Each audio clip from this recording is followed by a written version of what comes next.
It's time to spark a revolution. This time is for Christ with no pollution. Yeah, we see the world got no solutions. Trying to dim our lights, but we translucent. Plus we be fluent with the rhyme flow, give and go.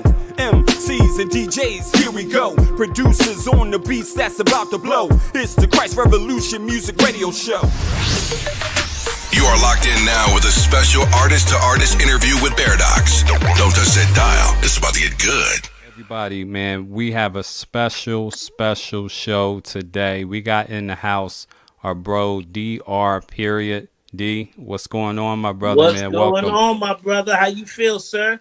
I feel good, man. It's Friday. I made it through all the hours in the early portion, and now we just coasting. Yes. It's like roller coaster ride right now, but it's all good.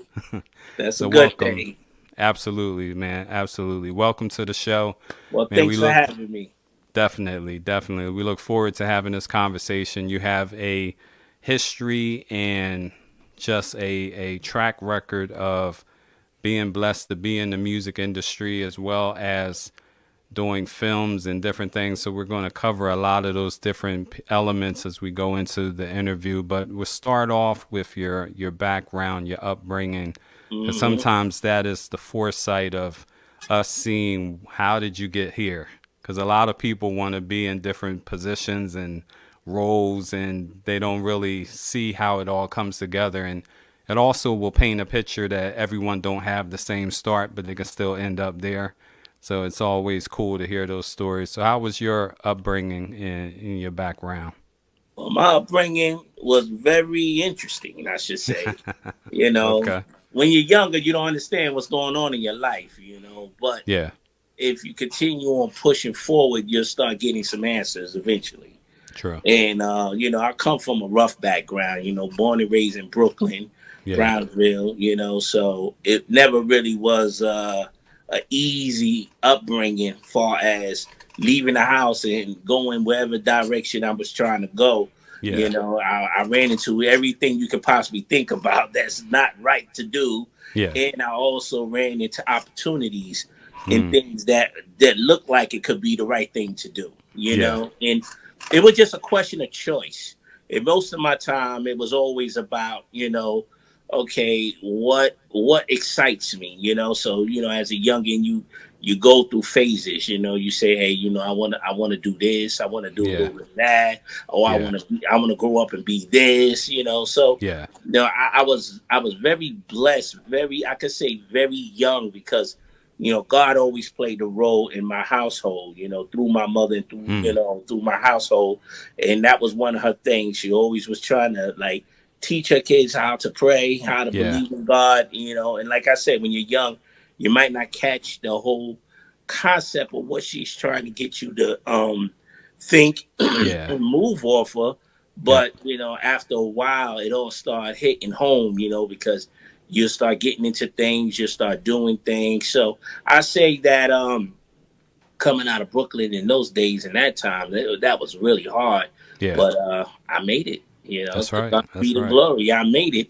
And, you know, to have the gift and to be able to use your gift and be able to use the power of God working in your life. Yeah. And not knowing how God is working in your life and not even being acknowledgeable about the whole idea that God is by your side step by step. Yeah. And then when you finally realize it, it's like mind blowing. It's like a game changer to you, you know? Yeah, absolutely. That's some good stuff, man, because that's the reality. You know, you're starting out living life and making decisions, what's around in the neighborhood, what is everyone else up to. But I did hear you say, you know, trying to think, what do you want to be?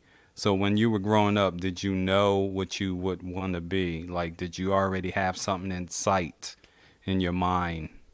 Well, I had a lot of ideas of what I wanted to be. You know, it was just the question of like how I was going to get there. You know, but one of the things that I did know for a fact was music was a driving passion in me. Like, it's a household thing. You know, coming up young and watching my mother be the gatekeeper to a lot of these musicians and being responsible of most of these musicians meeting one another and how she opened up her door to the struggling musicians in that time to be able to come in, have a place to practice, a place to eat, even lay Yeah. their head sometimes. Yeah. I didn't understand why she was so, helpful to that community. Yeah. But music was always around me, and her thing was all her kids had to learn an instrument. You going to school, just don't go to school. You better pick up some kind of Pick up instrument an or instrument. learn something about music, because that was her thing, and it rubbed on all of us. But for me, it carried me a little different because I'm the youngest out of all of my older brothers, and me being the youngest, all my older brothers used to really be like, "Yo, stick with the music, man. You really really good at what you're doing." And Yeah. one thing led to another, and next thing I know, the music was my calling. It Yeah. was like something you're gonna do in the music, but I didn't know what. So I went through the phases of DJing, human That's right. beatboxing, Yeah. even down to breakdancing. I That's know right. you might look at me and go, "You know how to break dance?" Yeah, I know how to break dance. You That's know, right. so I went through so many phases. From even graffiti writing and everything. And, when I started really like coming into myself as a teenager, I Yeah. started realizing like, wow, music is something. It's something about music. It keep calling me. Yeah. And I really got really focused in the music, and God was really there. And he was like, "Look, listen, I got a plan for you, but it's going to take some time. I'm going to develop you Yeah. for years to come, but it's Yeah. going to take some time, and I'm going to get you there." Yeah. And then one thing led to another. And yeah, I never even thought I would sell one record or even make a record to more or less sell over 30 million records as a producer, You got that So I right. knew that was the glory of God being in favor in me. So I knew what it was about at that point. So I started realizing like, yeah, it's got to be more to me, but I don't know yet. Yeah. So yeah, So that's what it's I'm really gonna all ask about. you a question. I was talking to another artist, and because we have some history with experiencing life, we can ask these type of questions. What do you prefer when you think about your upbringing and growing up in music? Do you prefer vinyl or cassette? Mm. I actually prefer them both because they physical product. Yeah. And to be honest with you, vinyl is a little bit more last longing Yeah. than cassette because Yeah. Because if that cassette, cassette you pops, don't yeah. clean your heads and you don't clean no machines. This chewing that cassette up like it's no tomorrow. Yeah. And if anybody ever experienced trying to tape cassettes back together Work it, boy. and make Work the it work, magic. yeah, that's like going into the operating room performing surgery. Like It it's is. a real deal. Yeah. If it So I breaks would say bad too. vinyl. Yeah. I Vinyl. would Vinyl. definitely say vinyl. Yeah, I but I remember like getting a them little both. screwdriver trying to open that cassette up so you Yes, can get that and then tape it and then put it back and screw it back. right. Yeah. And then got the little wheel that you try to Yep. do, tighten it just enough You get your so pen yeah, and do the you, rolling. you get kind of nice in those kind of areas. And now we can Yeah. just reach on our phone and play every album for the past. Tell me about it. This is like wow. Look It's how incredible. technology grew. Definitely grew. Definitely grew. So you were in the elements of hip hop in its formation, the manifestation of it, because you defined the four areas. Just didn't get into emceeing, but everything else was there. How was that for you being in New York? Because I know I'm in Philly, so I grew up in Philly, so we had Okay. similar things, Hmm. but not quite the same because you guys had the record companies in your city. So it was like a whole nother level of just access. And just being from New York, like, was it any artists that got into hip hop that you knew at an early stage before, it really took off? What were you seeing growing up in Brooklyn? Was there any artist that was there, started recording and Yeah. It's funny because Brooklyn was the home and the birth of a lot of incredible MCs that started that whole hip hop, foundation, yeah. and I can't say from the beginning, but Yeah. carried the torch and helped elevate it. I mean, from the Big Daddy Kanes Mhm. to, to the Stetsasonic and Oh wow. Mighty Mike Masters to Majestic MCs. Like the list go on On and and on. on and on. And then you get the Kwame's, then you get the Special Ed. Then you know, I watched a lot of artists somehow, some way was in the music, you know, Mm-hmm. and then they got caught into labels, little small independent labels in those times. Yeah. And they were dropping things called white labels at the time, you Wow. know, and a lot of them had what we call local success, you know, Correct. where the record played on like the Magic Show, Mm-hmm. Marley Marl spinning the record, or Yeah. the what it was, the Hank Lover and Half Pint, Hmm. the Mighty Mike Master show, something like that. Yeah. Majestic MC shows. It was all that, and then started going outside of New York. I mean, not Mm-hmm. New York, but Brooklyn. Yeah. Started going uptown. Then started going to Queens and the Bronx, and then relationships started growing. Then I started seeing a lot of artists from all different boroughs. Like somehow, some way, they was getting in the music business. Yeah. And I knew then that's where I wanted to go, but Yeah. I didn't know exactly how that was going to all work out. Understood.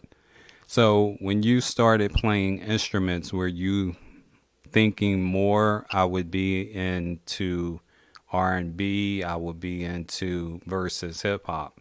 Because remember, hip hop was just starting out. So for all of Yeah, us, yeah, we're like, yeah. yo, that's cool. But me Right. and the R&B singers, you know, DeBarge and Michael Jackson, you know what I mean? All of that was bigger than hip hop Yeah. was in those days. So where did you think you were landing? Well, in that time, being a musician, it was more or less making the drum line, you know, because drums became my instrument of choice. You know, Okay. I say my weapon of the war of music. You know, drums became that for me. Yeah. But I had a great music teacher. You know, his name was Sticks Evans. That's one of James Brown's drummer. Wow. And he was training me for like 4 years in music, you know, far as that's how I started learning how to play pianos and different instruments, and how I Yeah. started growing into my whole musicianship. And it wasn't no specific genre of music. It was just trying to stay in the band, because a lot of people was getting cut, you know, Yeah. and because we had to learn to read sheet music and do all that, and be really good at it. And That's right. you know, because if you couldn't keep up, and Sticks was the kind of teacher who was like, look, man, you ain't got it, man. Just get and go to the gym. You know, he'd send everybody to the gym, like, go pick up a basketball, do Do something something else. 'Cause this else. room right here is not for you, you know. Yeah. I've watched so many people walk to the gym, you know, Yeah. and I was like, I'm not going to walk that line. No way. So I Yeah. kept up and kept up. And I actually was a little step ahead, because I had an older brother, Booby, who was a drummer, and I used to play on his drum set. Wow. And his drum set was like a full, complete drum set. You know, Okay. I think he had like a 15-piece drum set, and I wanted to hit every piece of that drum set. But just playing around got me sharp. So when I got into the music class with Sticks, Yeah. I was already like a little ahead of a lot of people, and that was all, you know, because of my brother Booby. I watch him, That's I right. learned from him, I studied, and you know, just getting all that locked in, that's what got me going. So I knew right there, as I was doing the musician part of me, I was learning about hip hop. Mm-hmm. That's So good. R&B was something I learned how to do, play other songs. You know, I Yeah. learned how to play by ear. I Yeah. learned a lot of things just listening to all different styles of music, because Okay. Sticks wouldn't let us play just anything. You know, we played a lot of hard, I call a lot of difficult pieces, Yeah. because we used to have battles at this place called Kilgore Auditorium down in Brooklyn on J Street. And it was the battles of the school for, you know, the bragging rights of the year and get Wow. a trophy, and who has the best band. And we used to be in that every year. Yeah. And that's why he used to sharpen us to be prepared for those kind of battles. So Yeah. yeah, I was ready and I was prepared. So to find a genre of music, I think I learned a lot about R&B Yeah. and pop Yeah. first, and then I discovered hip hop. Gotcha. So that's all the early stages of the instruments. So how many instruments were you playing at that time, or end up now being Well, able to at that play? time, it was first I went in there for drums, then I learned piano, then I learned bass, then I learned guitar, and then I learned how to play, a couple different like trumpets and different things like that, flute. Yeah. And because what he had was this thing of like, yo, don't get stuck in one place. See if you're talented enough to do more than one instrument. And Wow. I found that interesting, and Yeah. that actually really built the whole producing thing about me. So right. now when I listen to records at that point, I was listening to each part and studying how a bass player would think when he do bass lines, and how a guitar player would think when he's doing guitar riffs, and what a trumpet player would do, what a horn section is about. I was studying so hard because I was now introduced to the different instruments. Yeah. So Yeah, so I learned a little bit of every instrument. Yeah. Yeah. So when you're in that type of element and you're listening to music now, and you're listening to it completely different. Others who aren't playing instruments listen to it like, yeah, that sounds good. But you're hearing things jump out of the mix and be presentable to you. So I ask you this question from the standpoint of those early formative years. What was your favorite song? What was your favorite song that you played over and over and over again? And it was this one song that we learned in the class, and it's a song called "Pots and Pans." Pots and Pans. I think I heard of that name. It's one of those like popish R&B, but real funky. Like it was real groove. It had that bang, bang, boom, bang, bang, tempo. boom, bang. Yeah, it was one of those. That song I played over and over and over, and I mean that was my song. And then like when you get into hip hop, then you hit break beats, and then I had a bunch of favorite break beats. Apache. I had UTF. What is UFO? I had Sing Sing. It was a bunch of those breaks that it was just music was grabbing me like in a way like I've never. It almost felt like a relationship. Yeah. I fell in love. It is. I mean, for those who grew up in music, we know what you're talking about. Like, you had your own record player, you had your own stack of records. Yes. You used to know all the different labels, and you say, "Oh, this is RCA. Yeah, I know this is what Atlantic. labels, This is colors, and who was on that label." Yeah, I was real good at that. Yeah, I was studying, and then I look at artwork on the covers for so long while I'm listening to the song. And then I discovered like how Quincy Jones was involved with music so heavy on so many different levels. I hate to sit there and be like, wow, Quincy Jones did this. Wow, he did that. Wow. Like, that's the definitions of producer. Yeah. Yes. So who is your favorite producer if you're thinking about overall? I had a couple. Teddy Riley was my favorite. Far as R&B, Babyface, Terry Lewis, Jimmy Jam, and these are those producers from that time and that era. Then who else? Quincy Jones was my favorite. It was a couple. It was a couple. I mean, I and then even in the hip hop world, from the B.E.R.I.D.O.X to the Marley Marl to those guys, to even a guy, remember Devontae Swain from Jodeci? He was one of my favorite. Like it was a couple producers that really set fire to me. Like I just enjoy like the way they created. Yeah. So how was your mind spinning when you're hearing those type of records come out and those producers, the mixes and stuff, and your mind is spinning to say, I think I can create that type of music on that type of level? Was that starting to stir a fire in you to say, I got to get some equipment now so I can find out how good I am and test myself?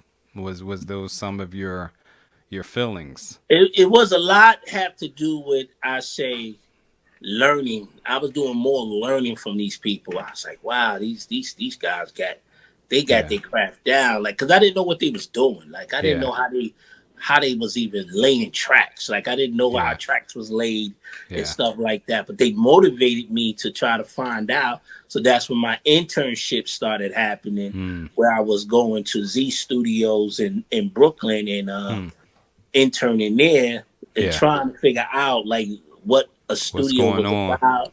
But they kept me on the coffee machines and the cleanup, assignments. So I became real good in coffee making and Yeah. cleaning up, But those producers used to make me go. I remember when I first heard Guy, when they first came on the scene, and I was so blown away. I was like, man, these guys here. I Yeah. don't know what they doing and how they doing it. And then one of a good friend of mine's, Bashir, he introduced me to a man named Roy Bayan, and Roy Bayan was one of the mentors to Teddy Riley at the time. Wow. And when I met Royale took me up and said, "Yo, I want to introduce you to Teddy Riley." And I was like, "What? You know Teddy Riley?" So he took me to meet Teddy Riley. And when I went in that studio, because I already knew Z Studios, and it was a very great studio. Yeah. But I went into a studio called Soundtracks when I met him. He was down there doing some remixes and stuff like that. Yeah. But I think his rack unit and see all those different modules that he was using to make those songs. A cheat All code. I said in my head, I need that rack unit. I don't know I'm what sure. is in that unit, but I need that unit. That's right. And then that started the motivation for me to want to get ahead and just, start pulling equipment together and start trying to figure it out. So I took my internship a little more serious, and I really started getting good at, listening and watching and taking notes and writing stuff down, So Yeah. and then I became like, I can't even say an assistant engineer, but I came an assistant to an engineer, but without being on the boards. But was able to talk and ask what this knob mean, and he'd tell me, well, this is the high end buttons, this the mids, this the bottoms, and once you learn one slot, you know the whole board. The next thing you gotta learn is the auxiliary, the bus, and then So I just started learning as I was going along, and then this all started kind of making sense as I was getting into it. Yeah. Yeah. So, was your heart always still focused more primarily on the creation of music and wanting to do that versus the engineering aspect? Because you were right there seeing records being mixed and the outcome of what they went in with dry and what it comes out with all the finishing touches. Right. Did that start trying to get in some time of your desire of creating music, or is it still... Yeah, because I say that it was the combination of it all. Like watching something from the beginning and then hearing it at the end, and then I didn't understand what they was doing when they said we gotta mix this. They're like, we gotta mix this, and I was like, what do they mean about mixing? Like, what is that about? And then when I sat into a couple mixing sessions, I started understanding they took all the levels and brought them down.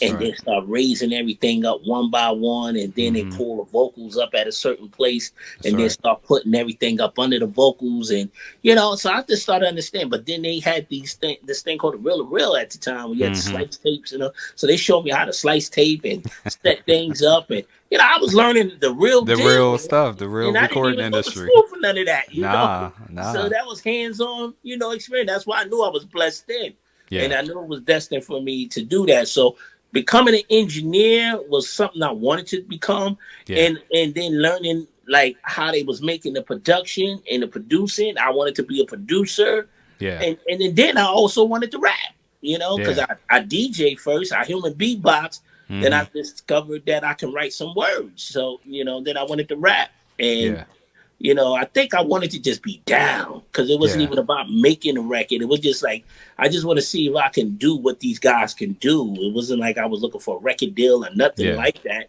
I was just so excited that, that I could be in the music business and do what these guys I look up to is doing. So that played a role. I think I wanted to be it all. And like you're saying, that gave you an edge. When you started producing, because most producers start out producing, not mixing. It's like you were introduced to the whole thing behind the scenes. Was there any records that came out from that studio that became popular that you were like, I was in the room when they recorded it, or I was in the room when they mixed it? Yeah, yeah, it was a couple.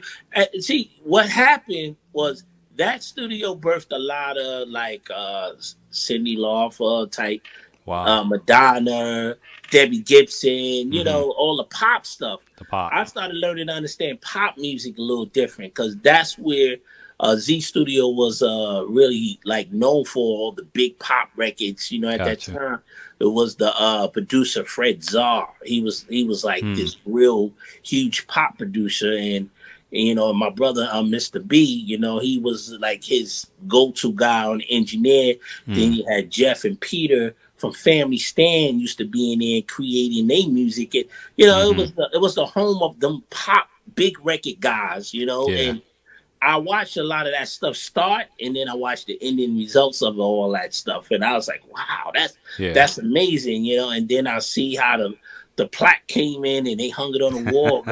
I will never forget. Every time I walk in that studio and walk down the steps, every time I walk down the steps, all I'm seeing is plaques going down the steps, and I used to always say in my head, "I Yeah, want my one day. studio. One day I'm gonna build a place like this in my basement," and it was in his basement because he Mm-hmm. had the whole house and.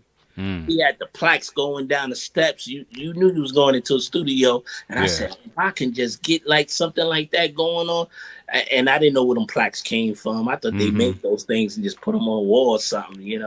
As That's life true. goes on, you earn those, and that's the acknowledgement in the music business that they give you when you reach a certain level of success. And Yeah. then. I actually was blessed to have nothing but walls full of plaques. Yeah. So in that element, you know that the creation of music doesn't mean every record that's created gets out the studio and make it to the record. Where you starting to be introduced to spending hours on something that never really see the light of day because either the label shoots it down, but it's one of your favorite songs, and you're like, they gotta let this one rock. Like, did you I see? be honest with you, I really seen a lot of that. Yeah. Yeah. I seen a lot of records was made, but I never heard them come on the radio, and I really wasn't like a part of it Yeah. from an engineer or producer's point. I was just in the room. Yeah. And I used to see them write songs and they come out so good and it sounds Mm-hmm. so good. But then the next day they're doing another song and I never hear that song again. So Never I come see a back. lot of that constantly going. Then I started going to other studios and that was happening the same way at other studios. Yeah. That's Yeah, so interesting. I've been around a lot of that. Yeah, I see a Yeah. lot of that happen. That's amazing because so much music is created and then it's like you're not doing nothing with it. Like you just Yeah, going to I now used we to always know. say that. Hmm. And today we know that that record may not have sold with that artist, but they'll sell it to some other artist who would re-sing Mhm. it, and next thing you know, it's a hit. And you're like, wait a second, it was a hit before, but it Right. wasn't for the right person, quote unquote. So Yeah, I you, see a lot of that. Yeah. yeah, it's a lot of that that goes on. So when did you actually start producing? When did that moment happen? What did you get your hands on to start crafting your own sounds? Well, producing became serious for me is when, I tell the story. I don't really talk about it a lot. But I had a Mm, partner named DJ Omega Supreme, and mm. he passed away. Oh man. And he was the DJ, and I was the rapper at the time. You Okay. know, we had a little group that was called Dr. Daryl D and DJ Omega Supreme, and Mm.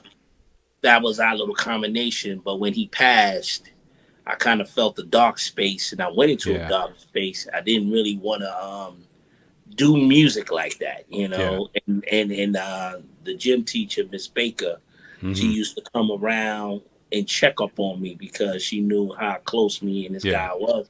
And she used to always say, "Your guys have some real good music. I don't think you should stop." But it just didn't seem like what I could do. We even had a deal situation with Hurricane Records, Wow. and we supposed to put a single out, and it just a lot of stuff just didn't happen. And Hmm. the producing thing came from me being depressed and Gotcha. didn't really want to produce. So I always had this anger in me. Mm-hmm. So when I started back messing with music, I didn't Mm-hmm. want to rap no more. Yeah. So I felt it was something missing. But I started producing.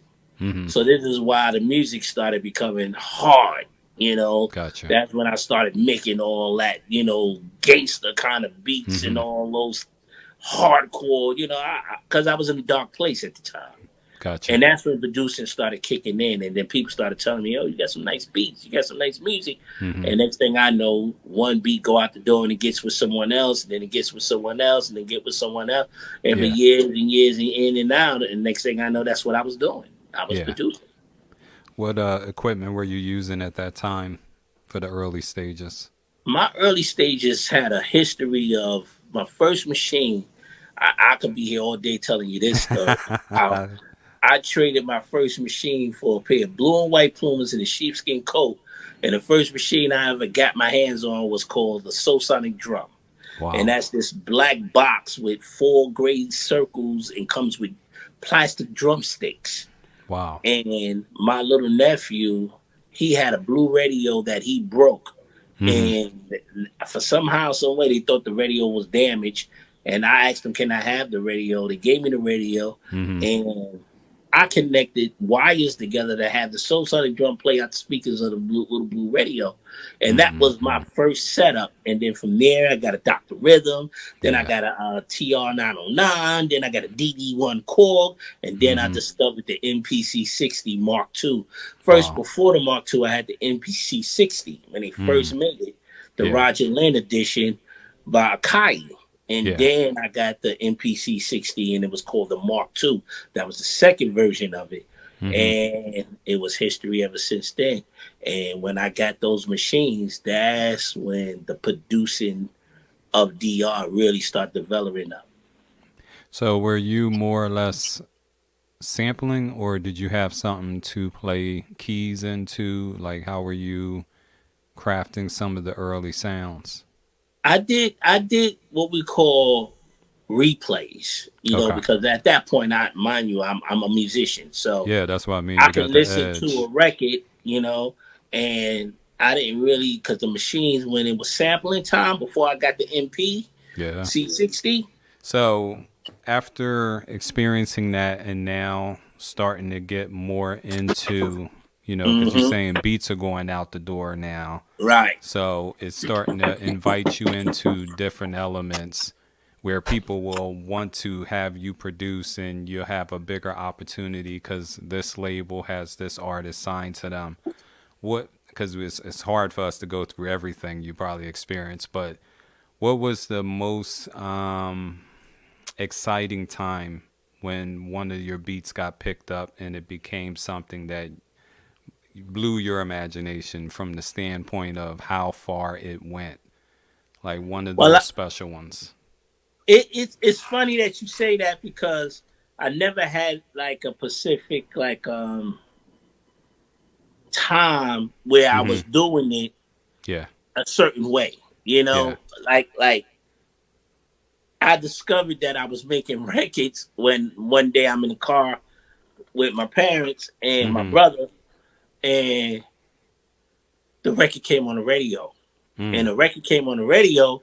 It was one of those beats that I programmed and left at a studio. Oh, wow. And I was like, wow, that sound like that beat that I made at Blasey Blast Studio. I know She's like, that what was do you popular mean? back That then. sound like, Yeah. what do you mean that sound like?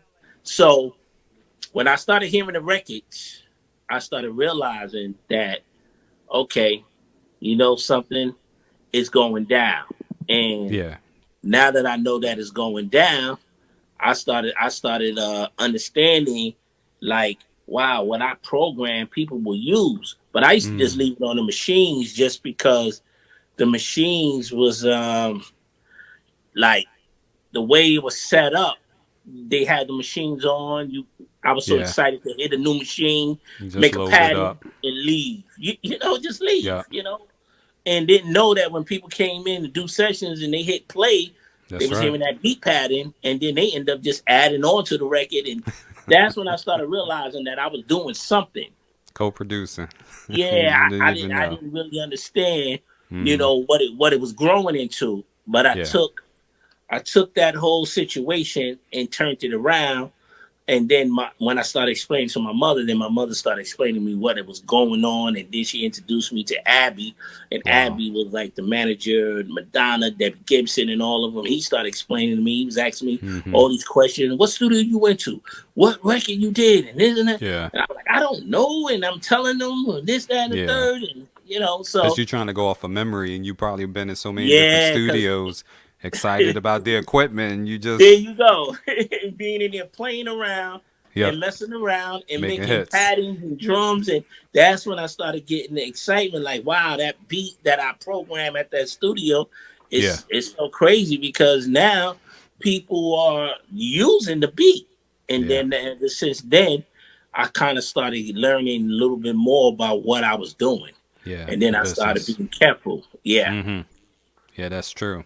Because that's all intellectual property and all of that creation, and you're supposed to be a part of everything that goes with for the future. And it's like if you have no paperwork, no Right. one can be able to valid support it, and yeah, I it lost a was lot of what I early say stages. money Yeah. in Yep. my Yep. early But it's still stages. training. That's the whole thing about it, right? It's still training. It's just that you were an apprentice to someone's hit, you know? Yeah, You yeah, just didn't yeah. But then when compensate. I caught on to it, then I started behaving like, the proper way and started doing things and being more mindful. Then I Yeah. started learning about copyrights and, Yeah. start learning the business a little bit more. Yeah. Because now I realized I was in the business. If somebody going to take a beat and use it, I can't even say they stole it because they didn't even Yeah. know I did it. They They just just heard the walked in drum and machine God put in that with a beat, machine. and it happened to be in the same zone they was in They at said, the "Oh, this time, is and it hot." made sense for them. So Yeah. yeah, That makes so complete that's what I sense. say. So what was the first record that you heard that went all the way to the moon, you would say, that you didn't foresee it being that from the creation of standpoint? Well, I say for me, when I was working with Positive K, and Mm-hmm. then he did I Got a Man, then we did Ain't No Crime, um then I got into a situation with Freedom Williams from CNC Music Factory and doing that Yeah. production work over there, and that started blowing up over there. It kind of like really all started happening Mm-hmm. from there, and then it started growing into something else. And then I was like kind of in a position to gain street credibility at that time, Mm-hmm. for producing, those street hip hop, Records. Mm. records. And then it started going there. And then next thing I know, records all over the radio and things just Yeah. happening and people are producing records for us getting signed. And it Yeah. was a lot of like blessings coming down like heavy on me. And I was like, Yeah. wow. Yeah. And that's when I really, really was like sold on the idea. Like, music is you, man. That's what you're Yeah. gonna be doing Yeah. for the rest of your life. I think you're gonna be doing music. That's And right. I've been there. And I've done it. So to hear records started happening, then next thing I know, I'm out there in LA at the time at the Mm-hmm. Jackson's house. Mm-hmm. Janet Jackson was at the time on a Rhythm Nation tour, and I stayed at the Wow. Jackson house, and I stayed in a room that she would stay in every time she come over to the family house. So Wow. I stayed there. I had that bragging rights going around. Nobody Yeah. believed me, but I Back told in them the I was at the hood, they're like, Jackson yeah, house. I right. was playing balls with the I was playing basketball with the Jackson. I slept in Janet Jackson's bed. They said, Nobody believed sure. it. Like, look at this guy here, man. But it happened. It truly That's happened. right. And I remember when I beatboxed with Joe Jackson the very first time. That man was Mm-hmm. smiling so hard. He couldn't believe me beatboxing like that because I was a very good beatbox. Yeah. So it a lot of blessings came out of what was going on with me, but I didn't understand Yeah. still at that point how Yeah. God was working his magic and developing me to become the person that I am to this day. Yeah. So, that journey was like amazing because it was kind of almost like it was meant to be. Yeah. A lot of my mistakes, a lot of my bad Mm-hmm. situations good was coming out of it. A lot of my mistakes, good was being made in them. Like it was just so much bad going on and wrong going on, but at the same time, God was like, "Look, listen, we ain't gonna let it go down like this." Yeah. So a lot of that was happening. So Yeah. I got to experience some real great records in the very beginning, and that hit radio and did a lot and took off. Yeah. So And when it was a did it? couple records. Yeah, it was a couple records. Couple. Yeah. Well, when we go through the discography, people online, they could see all the records. Oh BR yeah, is they can being see. very Yeah. chill right now. Just Yeah, saying. it was a lot. I mean, it was a lot of records. Like if you look at my history, you'll go, "Wow, I didn't know Yeah. this guy."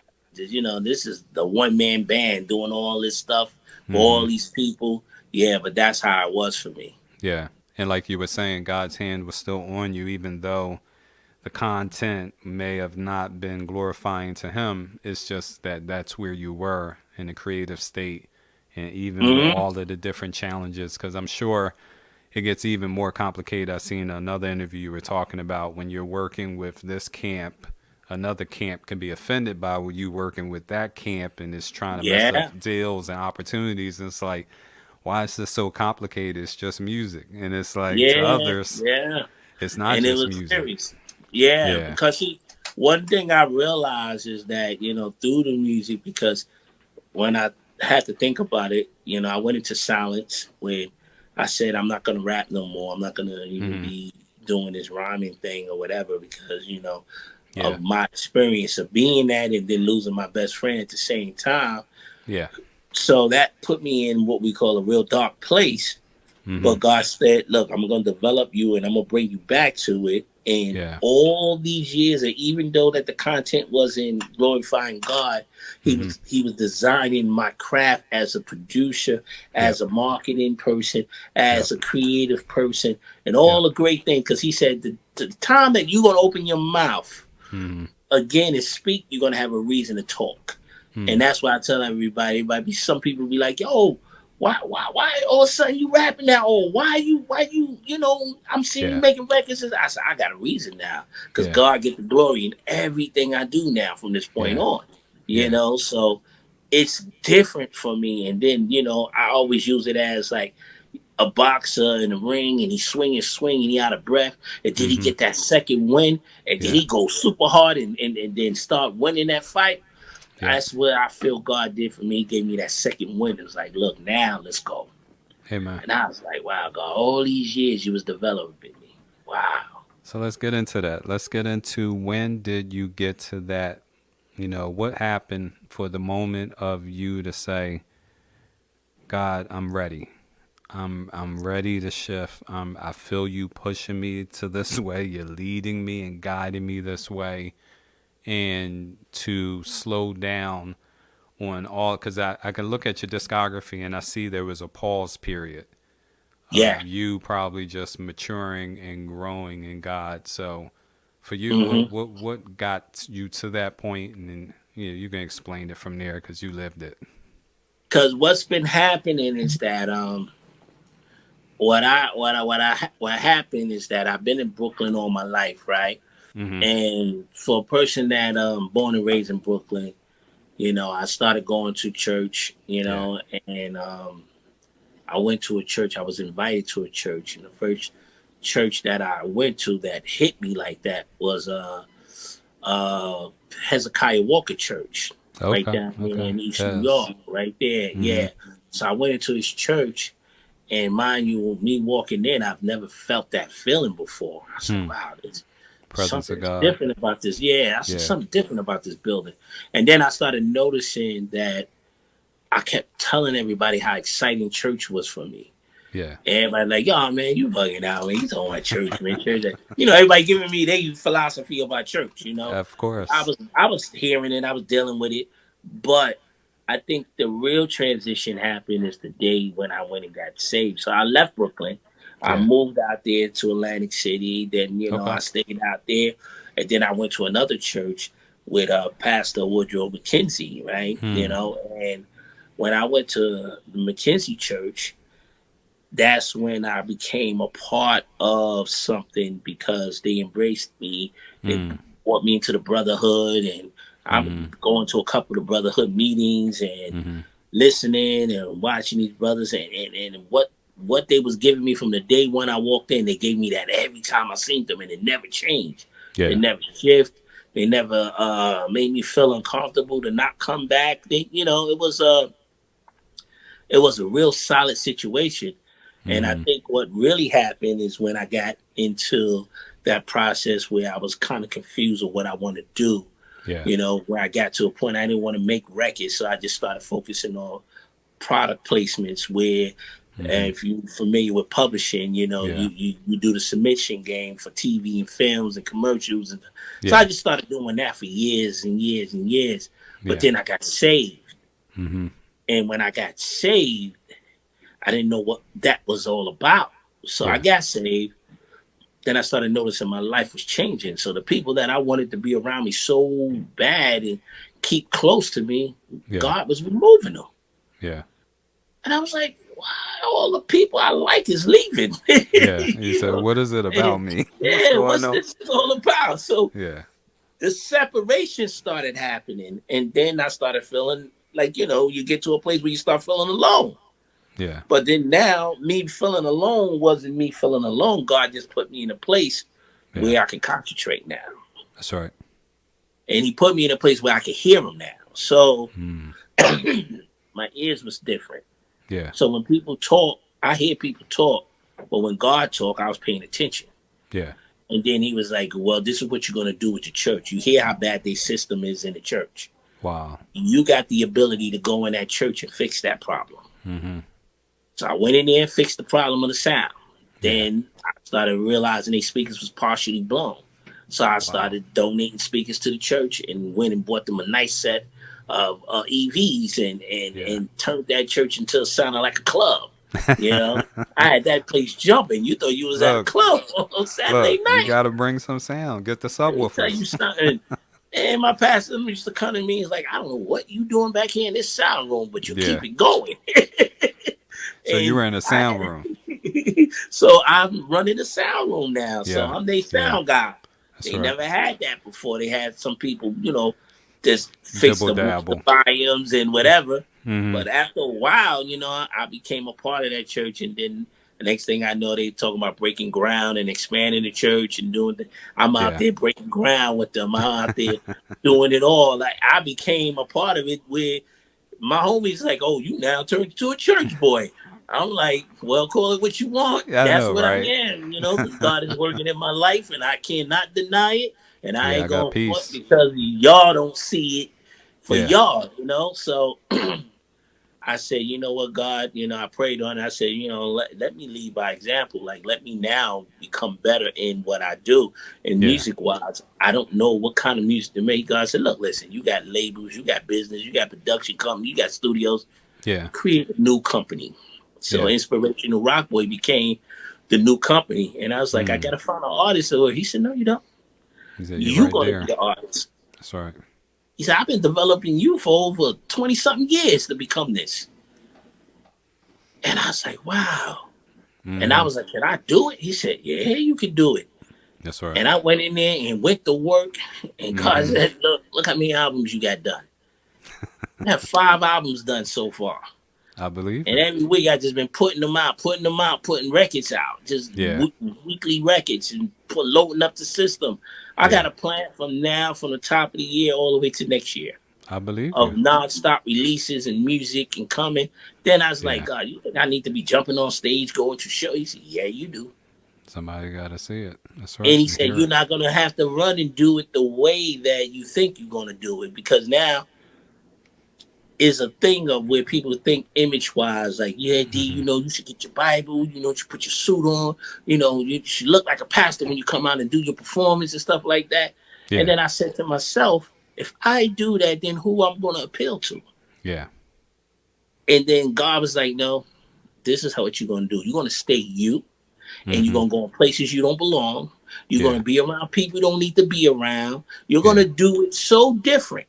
Yeah. And you're going to do the music that you was doing in that other world, and you're going to do it in my world, but your content is going to glorify me all day, every day. And that's what's been happening. And God has been so amazing because the records I'm making, I Yeah. think now is the greatest records I ever made in my life. I That's feel you, man. glorified God.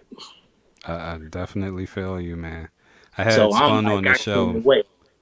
I spun on the show Whole Nother Lit. I did a DJ mix to it and all, and Oh wow, my brother. it's just that type of energy. And because I've been around Christian hip hop now since '98, I've Wow. grown with it.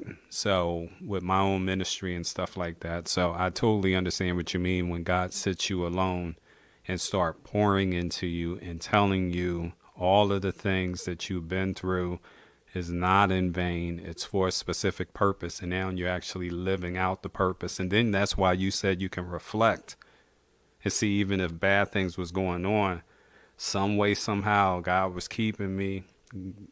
I'm evading and getting out of the situations and escaping. Right. And it's like, it's not just because of a coincidence. It's like, no, you're called to do it. You have a purpose. You have a calling on your life. And now, like you're saying, how you have music that you can release from now until whenever. It's all because of God's plan and what he wants to Yes. do. So now Yeah. you're just walking in fulfillment of the predestination of what he really wanted to do through you. So, man, I'm excited to see this for you, man. Yeah. And thank you, brother. And I give God the glory in all this Amen. because I kid you not, like this is the greatest feeling I ever had doing Mm, music. wow. This is one of my greatest feelings, and you know, it made me more of a better person. It made me more closer to God. Now, I got to a place where now I have to go to Bible studies because now I Yeah. want to get into the Word more.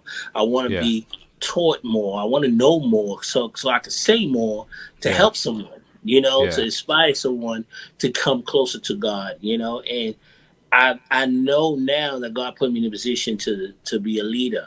You know, Yeah. he's like, look, listen, I want you to be a leader and I want you to lead that whole crew and those people Mm-hmm. that I separate you from, they'll come back. But Yeah. they're gonna come back on different terms. Yeah. They're gonna have to come back with a totally different level of respect for where you standing at now in me. Yeah. And that's what I'm waiting to see on Yeah. that note, but all at the same time, I said to myself, I said, wow, God, I haven't felt this creative and my imagination have not been running this wild in a long time. So now I get up with a certain excitement. I look Yeah. forward to coming in.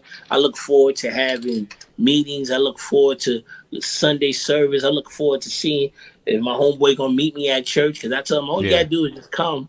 I was like, Yeah. I don't gotta do nothing else. God can do the rest. If you just show up, that's Mm-hmm. all you gotta do. Just show up. And you like, yo, D, I'ma come because you asking me, man. You asking me to come, I'ma come. Yeah, just come. Just show up. Hang out with me. You wanna hang out with me?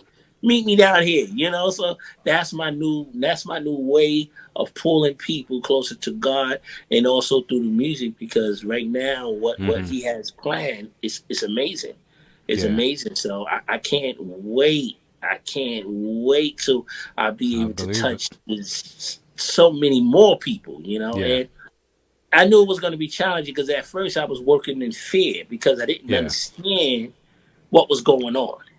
It's the Yeah, reality. It's all yeah. new. It was like you be a little scared of like, yo, you do this, then Mm-hmm. this, and then you're losing homies, and everybody telling you that you're getting all into God, and I'm listening to everything wrong, but Yeah. God saying that I need you to hear that because when these people leave, they Yeah. all gonna go, wow, we left, and look what this guy's doing. We need to go and get on that That's right. path, but not for me. You got Yeah. to do it for God, you know. That's So right. I'm excited to do that. That's Yeah. what I'm excited for. I just walking the walk and I'm talking the talk Mm-hmm. and I live and I'm standing on it and I'm not turning around from it.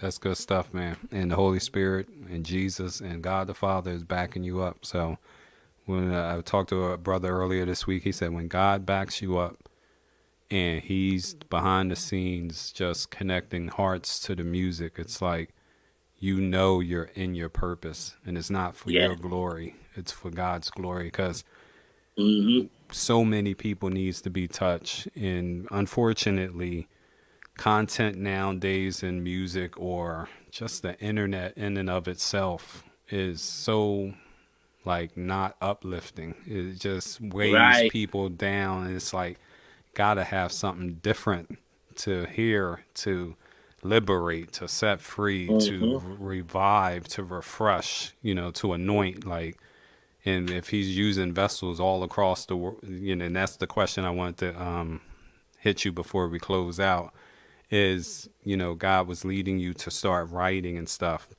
But for you and your perspective, you wasn't necessarily thinking Christian rap. You were just being led in the music and what to write about. So were Right. you exposed to Christian rap? Did you know any Christian rappers Had that no existed? clue what it was about. I didn't God know does it it. was for what is. I'm just learning that now. I'm just learning about Lecrae and Bizzle and all these other. I'm just learning about these Yeah. guys. Like, And isn't because that when I went crazy though? into it, That's I crazy. went into it from the heart, you That's know. right. And the interesting part about it, I can't sit down and write nothing. Yeah. Every time I try to write a song, I can't Mm-hmm. get it right because I get Yeah. into a phase of overthinking. Got you. God brought back this thing in me that just, I call it the Biggie Small Jay-Z syndrome, where Mm-hmm. put the Just mic flow. on and just flow. Wow. And that's how them records is being made. That's a blessing. I said, "Wow, God, you doing it like that's why they all just like bong, bong, bong." He said, I got a lot of things to do with you. Come on, we gotta go. You Yeah, we behind." got work to do. So I had to start catching up, keeping up, and Yeah. getting ready, and Yeah. not be afraid for it. Mm. And so when I jumped into it from the heart, I said to myself, like everybody, like, you need to go to the church and do this. You need to go to church and do that. I said, You hold said, on. can we grow into it, please? Said, can I just first understand what's going on? What's going on? Because God is making these plans. Like, Amen. I'm quite sure He ain't telling you to tell me what to do because you don't even come to church. So how Yeah, you know that's I about. just be in church with it, Yeah, So that's. I'm sitting there and I'm like explaining that to these people, but then I said to God, I pray on it, and God said, "Look, listen, don't worry about all that. Don't worry about That's none of true. this other stuff that just not important. Right now is Mm-hmm. important is the purpose that I put you in, and let me do my process with you, Yep. and just walk with me. Just Yep. walk with me." That's good. So that's where I've been, and that's where Yeah. I'm at. And now that I'm like learning more about the community, I'm Yeah. learning more about the DJs. I'm learning Yeah. more about you. I'm learning more about. Yeah. I'm so excited, because Amen. it feels like I'm meeting my brothers, my Yeah. sisters, Yeah. in Christ. So it's like, wow, That's right. wow. It's So I'm amazing. excited. So I'm here for you too, brother. If you need me for anything, I'm just letting you know, brother. I'm here for you. I feel you, man. I'm here for you as well. And that's the part about the community that we're so much excited about. I was talking with Trig, who actually runs Holy Culture, and he was saying to me when we was riding up to New York to go to, because they actually have events in New York. One of them is Kingdom Time Choice Awards. So it's the Christian Hmm. Hip Hop Awards. They had it last September. When we was Oh, riding okay. up, though, he was saying, like, it just seems like God right now is pulling back the floodgate and blessings. Like when you're praying, a fulfillment of the prayer comes a little bit quicker than what it used to be. And Mm, it's like the sensitivity of that is God is planning something spectacular. We're all just playing our little roles, but yes. ultimately he sees it from a higher view and just rolling it out. So when you finally seen the community and you're like, what? Yeah. It's just confirmation to say, no, you're not alone. Because a lot of us would tell you when God started causing us to write raps about God, we felt like we were the first Christian MCs. We was like, Mm, I'm the very first. This is going to be awkward and strange. No, it's the plan of God. And when he yeah. starts connecting like Voltron, the body, and then you actually do stuff together, it's like, this is what he was talking about. So Right. that's the excitement, man. Yeah, that's an excitement because it's like, wow. Because now I do a lot of gigs. I do a lot of running around. Yeah. And when I come on and perform, I Mm-hmm. be like, yo, first of all, we're gonna give God this glory. And the way That's my right. show tape is set up, They be looking at me when I come off that stage. It's like, yo, was you just up there Was going that about hard God? on God? And you're like, why not? I said, yeah. I said, why you think I say it's a whole nother lit? Yeah. You know, because when God make promises to you, that's a whole nother lit. Like, That's you dope. think you lit because you doing this and you doing that. Wait till you get God in your life. That's a whole nother That's lit. a whole nother lit. So whole I'm nother like, level. let's run with this. Let's go. So, you know, I push it. And when I see people like, yo, I need to get with you, man. I said, well, if you gonna get with me, just you know what I'm about. Don't come with the craziness, because I really don't got time to entertain that no more. Like, that is really something, like, I'm really, really doing everything in my power to make the thing of the past. Yeah, I feel You know, because hey, you're in the Paul you know, situation. Paul was yeah, like, yo, yeah, because it that ain't was that me serious then. no more. Yeah, It's like, I ain't trying to break people down. I'm trying to build people up. You That's know, right. we got enough other people doing that. You know, I ain't trying to help nobody in their work. I'm trying to do what God called me to do, and that's where I'm right. going to stand on. You know, so He said I'm DR period. yes, yes. How they be saying, period. Period. That's the dopeness of it. So what's coming up in the future? So you said you're going to start. You have your calendar ready, and you're going to start unveiling more music. I guess you're going to Yeah. start. So what I have done, top of the year, I started putting out records. Yeah. All the whole month, every week I've been introducing new music to people. You know, Okay. weekly. You know, and this rest of this month of February, I will be doing the same. March, I will be introducing a little bit more collaborations. Cool. I got short films I've been writing. I got a new app called a Let's Link Up app that I'm going to be launching off soon. And yeah, I got a lot of good things, and I'm setting up now some tour dates. I'm getting ready for South by Southwest, because I'm going down there with the power of God. Like, That's what's up, they man. never seen it before. I'm like, God, when I go down South by Southwest this year, God, let's do it. Yeah, that's good. So I can't wait to do that, you know. And then I just actually got 2 new artists that I'm looking forward to developing up some things on Inspirational Rock Boy, you know. So yeah, there's a lot of great things that's going on, and I'm just looking forward to sharing all this good information and sharing all these good energy and vibes, and picking people up and allowing God to do what he called me to do. That's a blessing, man. I'm excited for you, man. I'm excited Thank for you, brother. everything that, you know, will be unveiled. We're saying, of course, the undertone is always to God be the glory, but he's working in you, and we're excited to see that. Where can people follow you if they're on Instagram, or if they want to go to the web? You know, you can drop you can follow me on B.E.R.I.D.O.X. And B.E.R.I.D.O.X. has everything. My Instagram, my Facebook, my YouTube. It has everything. You just go to B.E.R.I.D.O.X. That's what's up. So we had DR in the house. You know, DR, you want to touch on anything before you jet? Well, brother, I want to say thank you, and I'd like to send a prayer out to everyone. Father, Lord Jesus, thank you for all you do in our life. We ask you, Lord, to continue on doing the great work that you're doing in our life. We ask you, Lord, to allow people to grow in you and allow people to come to you and hear what we got to offer in the name of you, Lord. And we thank you for everything that you do in our life. Amen. Thank you, Lord. Amen. Amen.